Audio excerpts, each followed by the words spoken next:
Indrajithan YouTube சேனலை பார்த்து கொண்டிருக்கக்கூடிய அன்பர் பெருமக்களுக்கு, ஆன்மீகவாதிகளுக்கு, பெரியோர்களுக்கு பணிவான வணக்கங்கள். கருங்காலி மரத்தினால மகாலட்சுமி விக்கிரகம் செய்து வழிபாடு செய்யலாமா செய்யக்கூடாதா அப்படிங்கிறத பற்றி இன்றைக்கி பார்க்கலாம். உதாரணமாக, ஒவ்வொரு மரங்களும் ஒவ்வொரு சுவாமிக்கு பிரியமானவை. வில்வ மரத்தை எடுத்துக்கிட்டிங்கன்னா சிவபெருமானுக்கு ரொம்ப பிரியமானது. ருத்ராட்சமும் சிவபெருமானுக்கு பிரியமானது. அதுபோல விநாயகர் வழிபாடு, கணபதி உபாசனை செய்யக்கூடிய அன்பர்கள் வெள்ளருக்கு நாள் செய்யப்பட்ட மணியை அணிந்து கொண்டு பூஜை பண்ணால் ரொம்ப சிறப்பான ஒரு பலனை கணபதி நமக்கு தருவார்.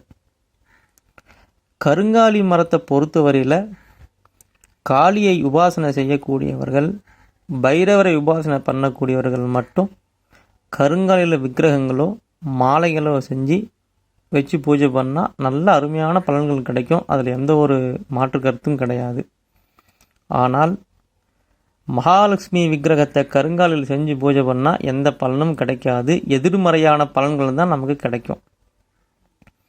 மகாலட்சுமி அம்பிகை ஆனவள் முழுக்க முழுக்க சாந்தமான வடிவத்தை கொண்டிருக்கிறதுனால மகாலட்சுமியை பூஜை பண்ணுறதுக்கு ஏற்ற ஒரு மரம் சந்தன மரம்.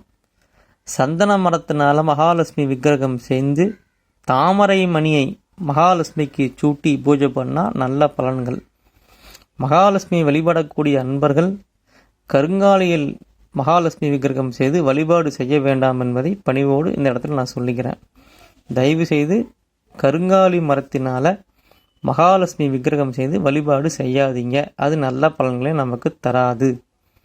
காளி உபாசகர்கள், பைரவ உபாசகர்கள் மட்டுமே கருங்காலி விருட்சத்தினால விக்கிரகங்கள் செய்து வழிபாடு பண்ணுங்க. காளியும் பைரவருக்கும் மட்டுமே பிரியமானது கருங்காலி மரம். மகாலட்சுமி விக்கிரகம் சந்தனத்தால் நமக்கு செய்ய முடியல அப்படின்னா பஞ்சலோகத்திலே அந்த விக்கிரகங்களை வச்சு பூஜை பண்ணலாம், தப்பு கிடையாது.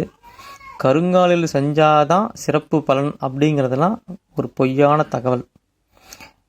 எதில் விக்கிரகம் செஞ்சாலும் சிறப்பான பூஜை பண்ணால் மட்டுமே அது நல்ல ஒரு சக்தி இருக்கும். அதனால் மகாலட்சுமி பூஜை செய்யக்கூடிய அன்பர்கள் கருங்காலி மணியை அணிந்து கொண்டு பூஜை செய்ய வேண்டாம். கருங்காலியை விட 100 மடங்கு பலன்களை தரக்கூடியது தாமரை மணி. தாமரை மணி மகாலட்சுமி அம்சம் கொண்டது. துளசி மணி பெருமாளுடைய அம்சம் கொண்டது. துளசி மணியையும் தாமரை மணியையும் கழுத்தில் அணிந்து கொண்டு லக்ஷ்மி பூஜை, இந்த வரலட்சுமி பூஜை வருது, வரலட்சுமி பூஜை அப்போ தாமரை மணியும் துளசி மணியும் கழுத்தில் அணிந்துக்கிட்டு வரலட்சுமி பூஜை பண்ணிங்கன்னா நல்ல பலன்களை நமக்கு மகாலட்சுமி தாயார் அனுகிரகம் பண்ணுவாங்க. கருங்காலியால் செய்யப்பட்ட விக்கிரகத்தை தயவு செய்து பயன்படுத்த வேண்டாம். நன்றி.